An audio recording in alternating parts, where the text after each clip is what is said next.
السلام عليكم ورحمة الله وبركاته. የተከበራችሁና የተወደዳችሁ የሂጅራ ቲዩብ ቻናል ቤተሰብ አባላትና ታዳሚያን እንኳን ለ1441ኛው የኢድ አልአድሃ በዓል በሰላም አደረሳችሁ። كل عام وانتم بخير تقبل الله منا ومنكم صالح الاعمال ኢድ ሙባረክ እያል ዛሬ የአንድ ታላቅ ስብዕናና የአህለል ኸይር አምባሳደር የሆኑ አንድ ግለሰብ ታሪክ ይዘንላችሁ ቀርበናል። ታሪኩም እንደሚከተለው ይቀርባል። መልካም ቆይታ። ሱለይማን አብዱል አዚዝ አራጂ እንደ ጎርጎሮስ አቆጣጠር በ1929 ዓመተ ልደት በሳዑዲ አረቢያ ሀገር አልቃሲም ክፍለ ሀገር ልዩ ስሟ አልቡኸይራ ተብላ በምትጠራ ከተማ ተወለደ። ሱለይማን አብዱል አዚዝ አራጂ አይኑን የከፈተው በደህንነት ህይወት ሲሆን የአንደኛ ደረጃ ትምህርት ቤት ተማሪ ያለ የትምህርት ቤቱ ርዕሰ መምህር በየዓመቱ ተማሪዎች ለሚያደርጉት ዓመታዊ ጉብኝት ቱር እያንዳንዱ ተማሪ የሚጠበቅበትን 1 ሪያል እንዲያዋጡ ተማሪዎችን አዘዙ። ሱለይማን አራጂ ልክ ወደ ቤት እንደተመለሰ የተባለውን 1 ሪያል ለመጠየቅ እንኳን አልደፈረም ነበር። ምክንያቱም ቤተሰቦቹ እንኳን 1 ሪያል ቤሳቤስቲን ሳንቲም አልነበራቸውም ነበር። የተማሪዎች የጉብኝት ጉዞ ወቅትም ቀኑ እየተቃረበ ስለነበር የሚፈልጋትን 1 ሪያል በማጣቱ ሰቅሰቅ ብሎ አለቀሰ። ከዛ የሴሚስተር ትምህርት ፈተና ደርሶ ፈተና ተፈትነው የፈተና ውጤት ሲመለስ ከክፍሉ ከፍተኛ ውጤት ያስመዘገበው እሱ ሆነ። በውጤቱ የተደሰተው የፍልስጤን ዜግነት ያለው መምህሩ 1 ሪያል ሽልማት ሰጠው። ሱለይማንም በጣም ተደስቶ ስለነበር በሽልማት ያገኛትን 1 ሪያል ይዞ በፍጥነት ወደ ርዕሰ መምህሩ ቢሮ በማቅናት 1 ሪያል ከፈለ። ከዛ በተማሪዎቹ ዓመታዊ ጉብኝት ፕሮግራም ላይ ተሳተፈ። ቀናትን እየተኩ ጊዜው እየነጎደ ሱለይማንም ትምህርቱን ጨርሶ ስራ መስራት ጀመረ። ሱለይማን በ12 ዓመቱ ነበር በወር 6 የሳውዲ ሪያል ደሞዝ እየተከፈለው የቴሚር ለቀማ ስራ የገባው። ከዛም ወደ ሪያድ ከተማ በመሄድ በአንድ የግል ሆቴል ውስጥ በወር 12 ሪያል እየተከፈለው በምግብ አብሳይነት ተቀጥሮ ሰራ። ከዛም ለአንድ የኬሮሲን ካምፓኒ በወር 60 ሪያል እየተከፈለው በዘበኝነት ሰርቷል። በመቀጠልም በሳዑዲ አረቢያ ጅዳ ከተማ አንድ ክፍል ተከራይቶ እንደ ሐዋላ አገልግሎት የሚሰጥ የባንክ አገልግሎት ከፍቶ የግሉን ስራ ጀመረ። በወጣትነት እድሜውም ወጣትን ኢንተርፕሬነር በመሆን ቆራጥና ጠንካራ ሰራተኛ ሆኖ መስራት ጀመረ። አላህም ጥረቱ ውስጥ በረካን አደረገለት። በአጭር ጊዜ ውስጥም ሱለይማን የግሉ የሆነውን አልረጅሂ የተባለ የባንክ አገልግሎት መስርቶ በመላ ሳዑዲ አረቢያ ግዛቶች ውስጥ አስፋፋ። ሱለይማን አራጂ ግን ሁሌም ህሊናው የሚጠይቀው አንድ ውስጡ የሚመላለስ ሐሳብ ነበረው። ያኔ እሱ ለተማሪዎች ዓመታዊ የጉብኝት ጉዞ ፕሮግራም 1 ሪያል ሲቸግረው 1 ሪያል ብር የሸለመውን መምህሩን ፈልጎ ማግኘት እንዳለበት ወስኖ መምህሩን ፈልጎ አገኘው። መምህሩም ጡረታ ወጥቷል።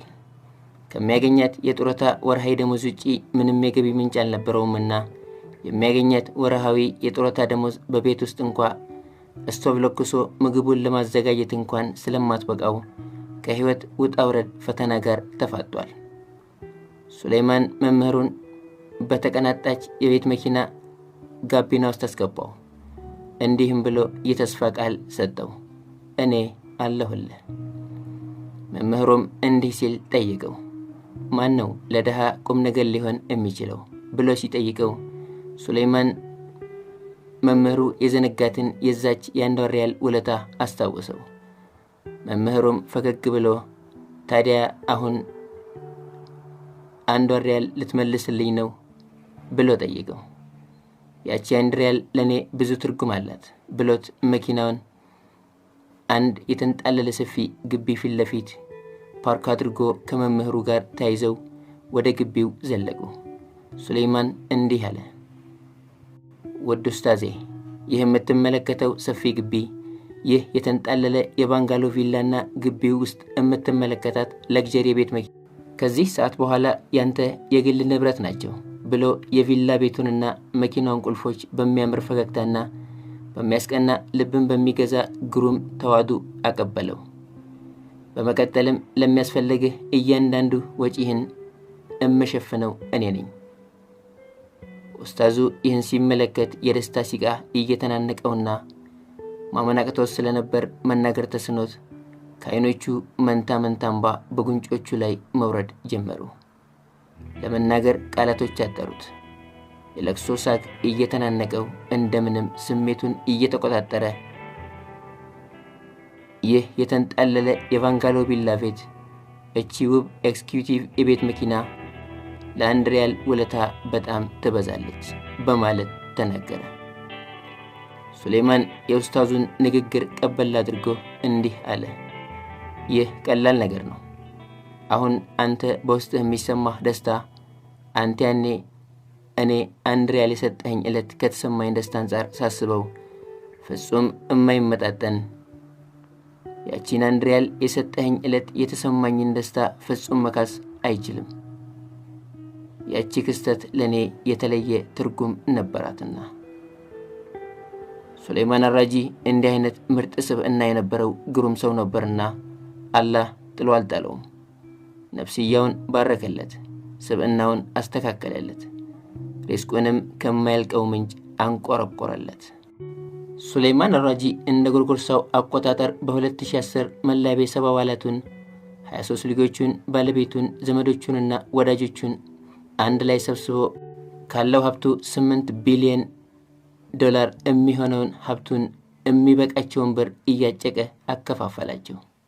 ሱሌማን አራጂ በሳውዲ አረቢያ አልቃሲም ከተማ ውስጥ ከ200,000 እግር በላይ የሚሆን ሰፊ የተምር እርሻ ያለው ሲሆን ይህ እርሻ የዓለማችን ትልቁ የተምር እርሻ ነው። ይህን እርሻ ሙሉ በሙሉ ለመስጂድ በመስጠት በአላህ መንገድ ውስጥ ወቅፍ አድርጓል። በዚህ ሰፊ የተምር እርሻ ውስጥ ከ45 በላይ የተለያዩ የተምር ፍሬ ዘር የሚገኝ ሲሆን ከዚህ የተምር እርሻ በአመት ከ10,000 ቶን በላይ የተምር ምርት የሚያገኝ ሲሆን ይህን ግዙፍ ንብረትም በአላህ መንገድ ውስጥ ወቅፍ አድርጓል። ይህ ወቅፍም በዓለማችን ላይ በአላህ መንገድ ውስጥ አንድ ግለሰብ የሰጠው ታላቁ ሰደቃ ሆኗል። ከዚህ የተምር እርሻ የሚገኘው የገቢ ምንጭም በስሙ በመላው ዓለም የአህለል ኸይር መስጂዶች ግንባታ፣ ለተለያዩ የአህለል ኸይር አገልግሎቶችና የሐረም አልመኪና የመዲነቱል ሙነወራ መስጂዶች ኢፍጣር አገልግሎት እንዲውል አድርጓል። በ2011 ፎርብስ መጽሔት ባሰፈረው ዘገባ ይህ ግለሰብ $16 ቢሊዮን ለአህለል ኸይር ሥራ ወፍቅ አድርጓል። ይህ የተምር እርሻ በዓለም ታሪክ በአንድ ግለሰብ ለሰደቃ የተሰጠ ትልቁ ሰደቃ በመባል በጊነስ ቡክ ኦፍ ወርልድ ሪከርድስ መዝገብ ላይ በክብረ ወሰን ሰፍሯል። የፎርብስ መጋዚን ላይም ለዓለማችን ከፍተኛ ድጋፍ ያደረጉ የምንጊዜም 20 ምርጥ ለጋስ ግለሰቦች ተርታ ስሙ በክብር ሰፍሯል። የዚህን ምርጥ ግለሰብ ስብዕናን ታሪክ ማንበብ ከምንም በላይ ያስደስታል። ሱሌማን የዓለማችን ትልቁ እስላሚክ ባንክ መስራች ከመሆኑም በላይ በመካከለኛው ምስራቅ አልወጠንያ የተባለው ትልቁ የዶሮ እርባታ ፋብሪካ መስራች ነው። እንደ ሂጅራ አቆጣጠር በ1403 ወይም እንደ ጎርጎርሳው አቆጣጠር በ1983 ሙአሰሰት ሱሌማን ኢብኑ አብዱልዓዚዝ አልራጂ አህለል ኸይርያ የሚባል የአህለል ኸይር ድርጅት በመመስረት በትምህርት፣ በጤና፣ በማህበራዊ ዘርፍ፣ በዳዕዋ፣ በመስጂድ ግንባታና በኢኮኖሚ ዘርፍ ላይ በመሰማራት በሀገሪቷ 130 ከተሞች ውስጥና በተለያዩ ሀገራት በመንቀሳቀስ ሙስሊሙን ኡማ በማገልገል ላይ ይገኛል። በመላው የሳውዲ አረቢያ ከተሞች የሱሌማን አራጂ ቤተሰብ መስጂድ ያልገነቡበት ከተማን ለማግኘት ያዳግታል። በእያንዳንዱ የሳውዲ አረቢያ ከተሞች ውስጥ የሱሌማን አራጂ ቤተሰቦች መስጂድ ገንብተዋል። በተጓዳኝም በእያንዳንዱ መስጂዶች ውስጥ ለዳዕዋ አገልግሎትም ሆነ ለተለያዩ አገልግሎቶች እያንዳንዱን ሙሉ ወጪ ድጋፍ የሚያደርጉት የሱሌማን ቤተሰብ የአህለል ኸይር ድርጅት ቤተሰቦች ናቸው። በተጓዳኝም በተለያዩ የራሱ ካምፓኒዎች ውስጥ ለሚሰሩ 1.5 ሚሊዮን በላይ ሰራተኞች ከየትኛውም ካምፓኒ ቀድሞ ወርሃዊ ደሞዝ ከመድረሱ በፊት ደሞዝ በመክፈል ይታወቃል። በአንድ ወቅት ባል አረቢያ ቴሌቪዥን ቀርቦ ቃለ መጠይቅ ሲደረግለት እንዲህ ብሏል። አንድ ግለሰብ ለቤተሰቡ በቂ ውርስን ማከፋፈልና ዘመዶቹ የራሳችን የሚሉትን ድርሻ ወስደው ሲደሰቱ ማየት በሰላምና በደስታ ሲኖሩ ከመመልከት በላይ የሚያስደስት ደስታ ያለ አይመስለኝም። ከዚህም ጎን ለጎን አንድ ግለሰብ አላህ በሱ ላይ የዋለውን ኒዕማ ለህብረተሰቡና ለሀገሩ መልሶ መክፈልን የሚያህል ደስታም አይገኝም። ምክንያቱም በህይወት ዘመን ያገኘነውን ስኬት ተንከባክባ ላሳደገችን ሀገር ለሚያምኑን ወገኖቻችንና ለምንወዳቸው ዜጎቻችን ማዋል ስንችል ብቻ ነው ደስታን የምናጣጥመው በማለት ተናግሯል። ምንም እንኳን ለራስህ በቂ ሀብት ቢኖርህም ለቤተሰብህም በቂ የሆነ ሀብትን ማውረስ ግድ ይላል። አንዴ ዱንያን ስትሰናበት ላንተ የሚጠቅምህ ቀሪው ኢንቨስትመንት ለአኺራ ያስቀደምከው ሀብት ብቻ ነው ብሏል። ሌላ ጥያቄ ቀረበለት። አሁን አንተ ግማሽ ሀብትህን ለቤተሰብህ ግማሹን ደግሞ ለአህለል ኸይር ሥራ ሰድቀሃል። ለግልህ ያስቀረኸው ምን ቀሪ አለ? ቤት፣ እርሻ ወይስ ደሞዝ? እስቲ ለራስህ ምን አስቀረ ተብሎ ሲጠየቅ ፍጹም በሚገርም ፈገግታ ፊቱ ላይ ደስታ እየተነበበ ቀለል አድርጎ ምንም በማለት በፈገግታ መለሰ። እንዴት ተብሎ ሲጠየቅ እንዲህ አለ። እኔ አሁን እድሜ በ80ዎች ውስጥ ይገኛል። ከዚህ በኋላ ምን የሚያስፈልገኝ ነገር ይኖራል ብለህ ነው? በግል ለሚያስፈልጉኝ ሀጃዎች የኔ አህለል ኸይር ድርጅት የሚያስፈልገኝን ወጪዎች በሙሉ ቢል ይከፍልልኛል። ለምግብ፣ ለሕክምና፣ ለትራንስፖርትና የተለያዩ ወጪዎችን በተብቃቃ መልኩ አገኛለሁ። ይህ ደግሞ ለኔ ከበቂ በላይ ነው ብሏል። የመጨረሻ ጥያቄ ቀረበለት። አንተ መልቲ ቢሊዮነር ነበርክ። አሁን ግን ምንም ገንዘብ የለህም። አሁን ምን አይነት ስሜት ይሰማሃል? በጣም ቀለል ብሎኛል። ፍጹም የተለየ ነፃነትና ደስታ ነው የሚሰማኝ። ራሴንም ልክ እንደ እርግብ ነው የምመለከተው። ምክንያቱም አላህ በጠራኝ በማንኛውም ሰዓት ለአላህ ጥሪ በፍጥነት ምላሽ መስጠት ምንም የሚይዘኝ ነገር ስለሌለ ከፍተኛ ፎይታ ይሰማኛል በማለት አሁን ሙሉ ትኩረቱን ኢባዳ ላይ ማድረጉን ገልጿል። ይህን ይመስላል የታላቁ አህለል ኸይር አምባሳደርና በቢሊየን የሚቆጠረውን ሙሉ ሀብቱን በአላህ መንገድ ላይ በመሰደቅ ከቢሊየነርነት በዜሮ የቀረው ታላቁ የአህለል ኸይር አምባሳደር የሱለይማን አብዱልዓዚዝ አራጂ ታሪክ።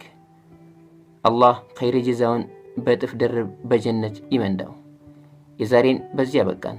የአላህ ፍቃድ ሆኖ በሌላ ተመሳሳይ ፕሮግራም እስከንገናኝ የአላህ ሰላምና እዝነት እንዳይለያችሁ እያል በዚሁ እንሰናበታችኋለን። ወሰላሙ አለይኩም ወራህመቱላሂ ወበረካቱሁ።